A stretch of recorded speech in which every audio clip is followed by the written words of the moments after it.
Good morning, student. Today we will discuss chemical properties of amines. इससे पिछली video में हमने लगभग basicity of amines, basicity of aromatic amines और कुछ इंपॉर्टेंट क्वेश्चन को डिस्कस कर लिया है. आज हम केमिकल प्रॉपर्टीज को डिस्कस करेंगे, जिसमें पहली प्रॉपर्टी है एल्काइलेशन. तो एल्काइलेशन एक बहुत ही सिंपल प्रॉपर्टी है. एल्काइलेशन का मतलब होता है introducing an alkyl into any molecule is called alkylation. मतलब हमने alkyl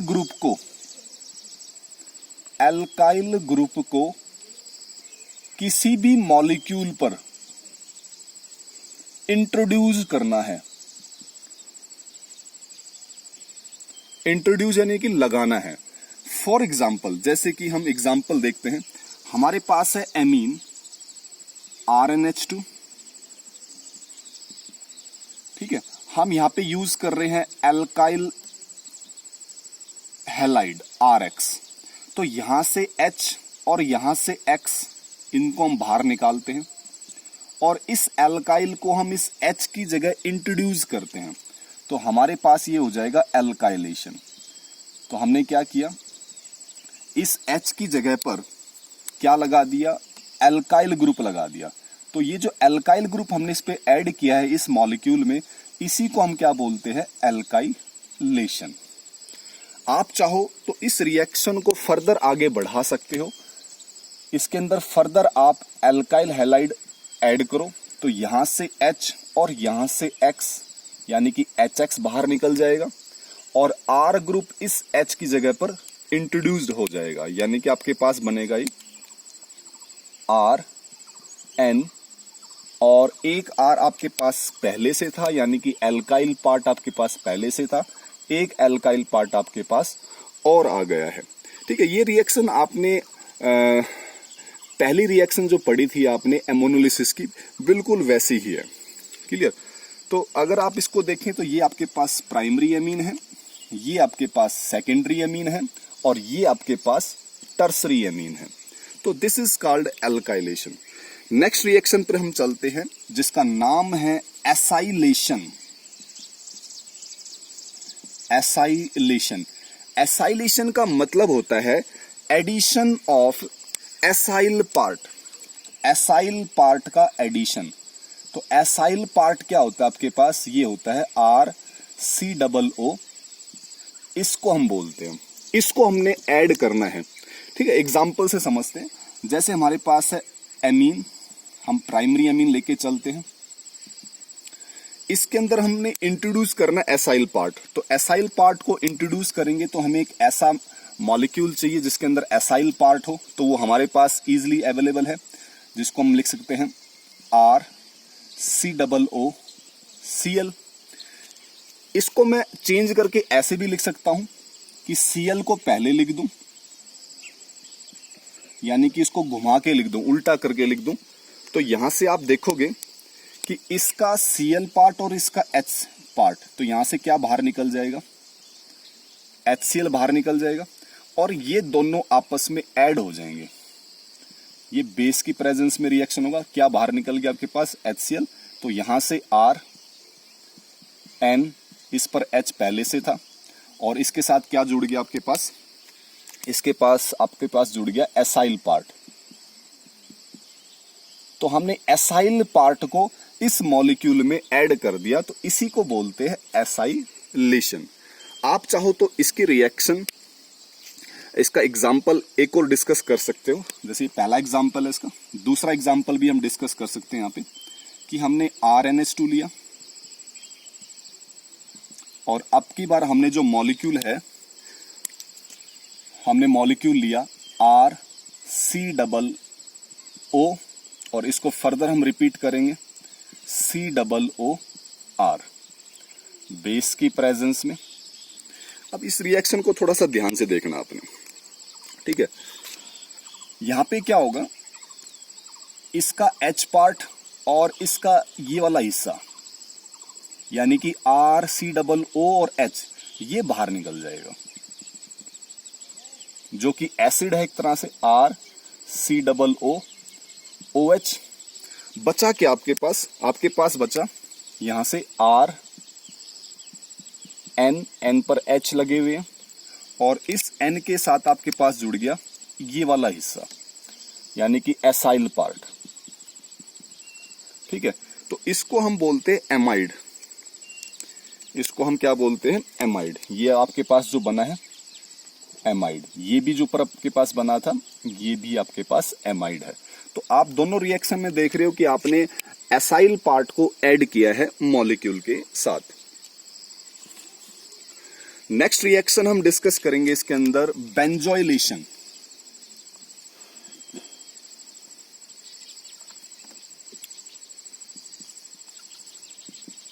बेंजोइलेशन, तो बेंजोइलेशन का मतलब क्या है? बेंजोइलेशन का मतलब है जैसे आपने यहां पे एसाइल पार्ट जोड़ा है तो यहां पे आपने इस पार्ट को जोड़ना है, सिंपल सा। सेम आर की जगह क्या आ गया आपके पास? एरोमेटिक। तो एग्जाम्पल लेते हैं, आपके पास एग्जाम्पल है RNH और आपने एक ऐसा मॉलिक्यूल देखना जिसके अंदर ये बेंजाइल पार्ट आपके पास हो। ठीक है, तो आप उस मॉलिक्यूल को चेक करो।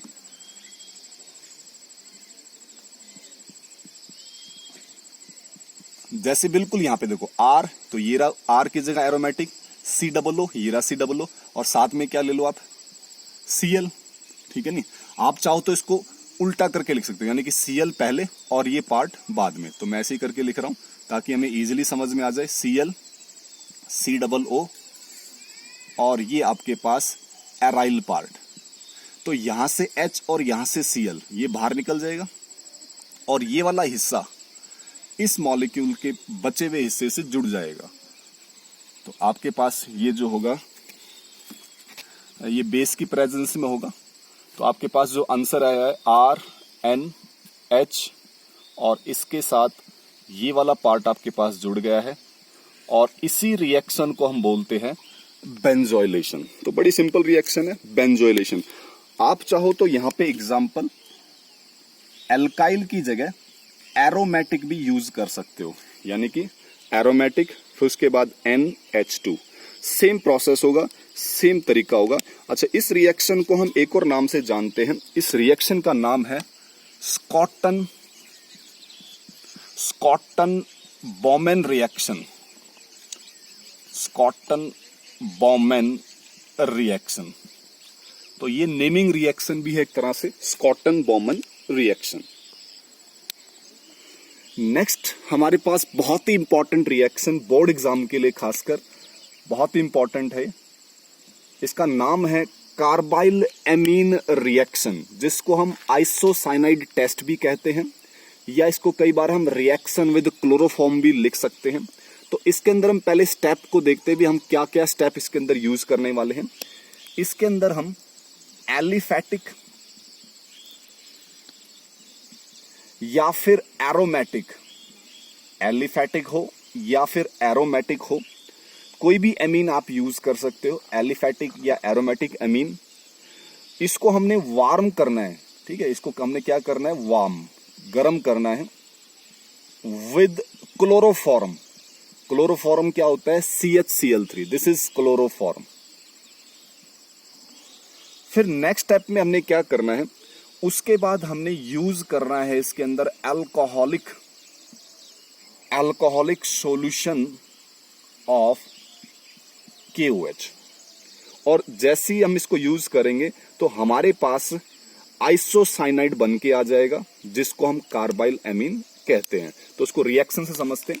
रिएक्शन हमारे पास है RNH2 प्लस में क्लोरोफॉर्म यूज करेंगे हम CHCl3 प्लस में alcoholic solution of KOH, alcoholic solution of KOH। ठीक है, और हमारे पास रिएक्शन आ जाएगी, यानी कि आंसर आ जाएगा। इसको हमने 3 टाइम्स यूज करना है। ठीक है, और ये कैसा सॉल्यूशन है? अल्कोहलिक, ये भी आपने ध्यान रखना है। अल्कोहलिक, ALC शॉर्ट में लिखा है, अल्कोहलिक। तो यहां से आपके पास बनेगा RNC, this is isocyanide, plus में 3KCl प्लस में 3 मॉलिक्यूल्स ऑफ H2O। अब इसको थोड़ा सा एक मैं आपको हल्की सी हिंट दे रहा हूँ, इसको याद करने का एक तरीका बता रहा हूँ, ठीक है। तो आपने रिएक्शन तो लिख दिया है, अब मैं इसको थोड़ा सा समझाने के लिए, केवल याद करने के लिए, जो आपने एग्जाम में इसको लिखना नहीं है, एग्जाम में तो केवल आपने रिएक्शन लिखनी है, लेकिन ये कैसे आया होगा इसको थोड़ा समझते हैं। देखो R N और H, ठीक है, इसको मैं ऐसे भी लिख सकता हूं RNH2 प्लस में क्लोरोफॉर्म को ऐसे लिख देता हूं मैं, इसके पास 3 Cl है ना इस तरह से और एक H। KOH को मैं 3 बार ही लिख देता हूं ऐसे, KOH KOH। अब देखना यहां से H2O बाहर निकल गया, क्लियर, H2O एक बाहर निकल गया, एक देखो यहां से H और यहां से H, तो 2H और ये H2O एक और बाहर निकल गया। इधर से देखो KCl, फिर ये KCl, फिर ये KCl बाहर निकल गया, ठीक है नहीं। दोबारा देखो यहां से आपके पास H2O और एक H और एक H, H2O, और देखो एक ऑक्सीजन ये बच गया और H2 ये बच गया, तो तीसरा H2 हो गया ना। देखो H2 और O, एक H2O और H2O दूसरा O, और ये रहा OH और ये रहा ये H, तो H और OH H2O, 3 H2O बन गए ना आपके पास, 3 H2O और 3 KCl, KCl KCl KCl, तो 3 बारी KCl। बचा क्या आपके पास, अगर आप गौर से देखोगे तो क्या बचा आपके पास, बचा R N और C, तो यही तो बन गया आपके पास मेन प्रोडक्ट R N और C। तो this is isocyanide. Next reaction हमारे पास है reaction with aryl sulfonyl chloride. इसके अंदर हम बेंजीन सल्फोनाइल क्लोराइड का इस्तेमाल करेंगे। ये बेंजीन सल्फोनाइल क्लोराइड को हम हिंसबर्ग रिएजेंट भी कहते हैं। ये प्राइमरी और सेकेंडरी एमीन के साथ ही रिएक्शन करेगा और सल्फोनामाइड आपका प्रोडक्ट बनाएगा। टर्सरी एमीन के साथ ये रिएक्शन नहीं करेगा, ठीक है। तो अगर मान लो कई बार डिफरेंस पूछ ले प्राइमरी सेकेंडरी टर्सरी मीन में, तो आप वहां पे इस रिएक्शन को लिख सकते हो कि ये रिएक्शन केवल प्राइमरी और सेकेंडरी एमीन्स के लिए है और टर्सरी एमीन इस रिएक्शन को नहीं देगी, ठीक है। तो चलते इसको सीखते हैं। तो एक बारी मैं प्राइमरी एमीन बना देता हूं। यहाँ पे प्राइमरी एमीन क्या होता है, N के पास 2H लगी हो और एक एल्काइल ग्रुप लगा हो, this one is primary amine. Secondary amine क्या होता है कि जिसके पास 2 एल्काइल ग्रुप लगे हुए हों, तो ये सेकेंडरी एमीन है। टर्सरी एमीन क्या होता है, जिसके पास 3 एल्काइल ग्रुप लगे हुए हों, ये टर्सरी एमीन है आपके पास। अब देखो यहां से H और यहां से Cl, HCl बाहर निकल जाएगा, माइनस में HCl यहां लिख देता हूं। तो प्रोडक्ट क्या बनेगा आपके पास, देखो ये पार्ट एज इट इज यहां पे, उसके बाद S से क्या जुड़ेगा, RNH, तो आपके पास प्रोडक्ट आ जाएगा यहां से N R और H, और इसको हम बोलते हैं N एल्काइल बेंजीन सल्फोनामाइड। क्या बोलते हैं इसको, N एल्काइल, क्योंकि यहां पे N पर क्या है, ये एल्काइल पार्ट, और बाकी हिस्सा क्या आपके पास, बेंजीन सल्फोनामाइड। क्लियर। नेक्स्ट पे देखो सेकेंडरी एमीन में आपके पास क्या बनेगा, देखो यहां से H और यहां से Cl, तो HCl बाहर निकल जाएगा और ये वाला हिस्सा आपस में जुड़ जाएगा, तो ये बनेगा आपके पास N R और एक और R। तो इसको अब की बार हम बोलेंगे, देखो N पर कितने एल्काइल है, 2 एल्काइल, तो इसको लिखेंगे हम N, N, ठीक है, N, N कितनी बार, 2 बारी, क्या, एल्काइल पार्ट, बाकी नाम as it is benzene sulphonamide. उसके बाद हम टर्सरी एमीन के साथ अगर इसकी रिएक्शन करने की कोशिश करेंगे तो यहां पर हाइड्रोजन ही नहीं है। ऊपर तो हाइड्रोजन था, यहां पे भी हाइड्रोजन था, यहां पे हाइड्रोजन नहीं है, तो ये नो रिएक्शन, कोई रिएक्शन नहीं देगा। इसके बाद हमारे पास नेक्स्ट इंपॉर्टेंट रिएक्शन है रिएक्शन विद कार्बन डाइसल्फाइड, ठीक है। तो इसको हम मस्टर्ड ऑयल रिएक्शन भी कहते हैं, क्योंकि इस रिएक्शन में जो स्मेल आती है वो मस्टर्ड ऑयल की तरह आती है। तो यहाँ पे पहले हम स्टेप को समझ लेते हैं कि कौन कौन से स्टेप हम करेंगे। सबसे पहले हम प्राइमरी एमीन का इस्तेमाल करेंगे। प्राइमरी एमीन को हम रिएक्ट करेंगे कार्बन डाइसल्फाइड से। This is carbon disulphide. तो वो हमें बना के देगा dithio alkyl carbamic acid. Dithio alkyl carbamic acid बना के देगा, जो डिकम्पोज हो जाएगा हीट करने पर। यानी कि ये फिर से इसको हम डिकम्पोज कर देंगे हीट करने पर। अब हीटिंग किसके साथ करनी है इसकी हीटिंग करनी है आपको मर्क्यूरिक क्लोराइड। ये मर्क्यूरिक क्लोराइड है, इसके साथ हीट करनी है। तो आपके पास फाइनली ये प्रोडक्ट देगा आइसोथायोसाइनेट्स। आइसोथायोसाइनेट। तो इसको रिएक्शन से देखते हैं। आपके पास है प्राइमरी एमीन RnH2। इसमें आप क्या डालोगे?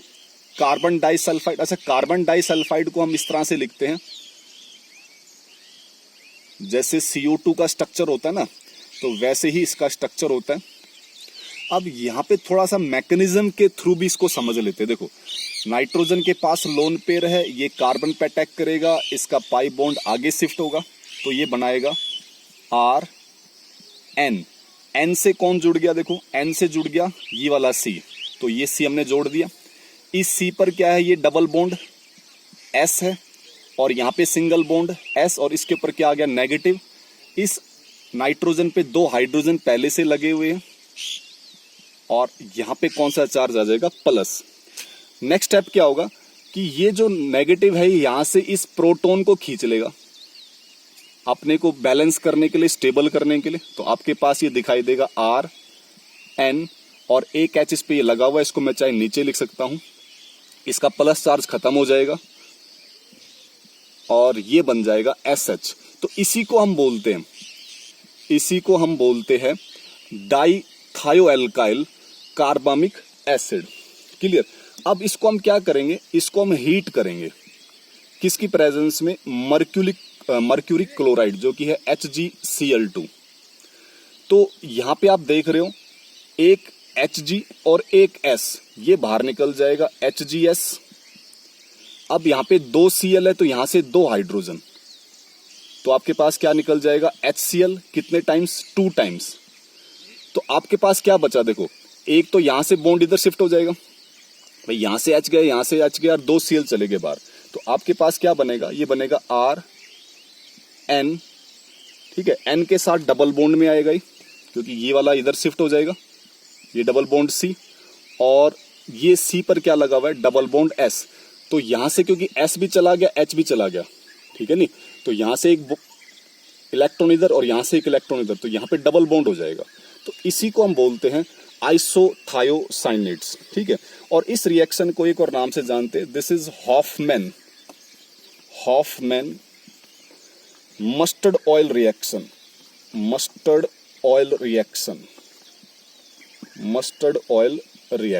हॉफमैन मस्टर्ड ऑयल रिएक्शन के नाम से भी इसको जानते हैं। तो यहाँ पे थोड़ा सा दोबारा से फोकस करें। देखो, यहां से Hg और यहां से S, तो HgS बाहर निकल गया, 2 Cl, तो 2 हाइड्रोजन यहां से बाहर निकल गए, तो ये पोर्शन तो बिल्कुल खाली हो गया। तो ये बॉन्ड इधर है, यानी कि double bond C double bond S, और C डबल बॉन्ड S यहाँ पे एज इट इज आपको दिखाई देंगे। तो इसको हम क्या बोलेंगे? आइसोथायोसाइनेट्स। तो this is mustard oil reaction, जिसको हम हॉफमैन मस्टर्ड ऑयल रिएक्शन से भी जानते हैं।